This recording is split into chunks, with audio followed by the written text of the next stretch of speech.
In the hallways and inside the classrooms, rodents one by one getting captured in traps set up at D.L. Perez Elementary School in Yigo.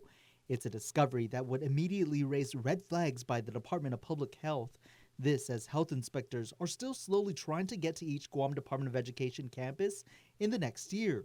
The chilling images sent to Education Oversight Chair Senator Chris Barnett, with now less than 24 hours left before he is set to hold an oversight hearing with public school leaders. I mean, since the first day of school, I've just been overwhelmed and really bombarded with a ton of very concerning messages from parents, students, teachers, just about the conditions in the schools. And I know that the Guam Department of Education wanted to have a nice, fun first day of school, but first day of school for a lot of kids and a lot of schools presented many challenges. And I'm hearing everything from concerns about lack of air conditions across the district. I had received a complaint from one teacher who took the temperature inside her classroom, and the temperature read 95 degrees. I'm also receiving many concerns from parents about exposed ceiling tiles, mold in the schools.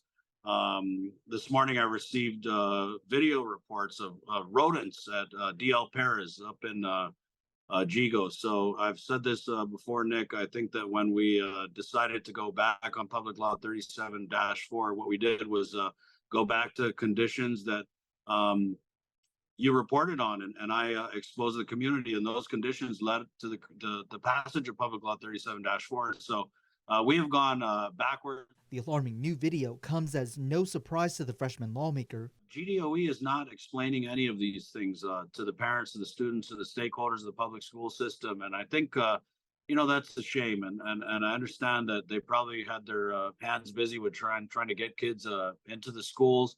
But at the same time, they've got to answer these concerns. And if they're not going to address the parents, then I'll make sure that they address these concerns in that oversight hearing. GDOE is committed to continually updating the island community about these changes and any good news that's moving forward. Despite lingering concerns, GDOE spokesperson Michelle Franquez recently told KUAM the feedback during the first week back to school has been positive. We thank everybody who's, bearing with this. This is our return to school. We are trying to make sure that we try to move as smoothly as possible through the first couple of weeks and then for the rest of the school year. Our priority is making sure that they have safe and healthy schools.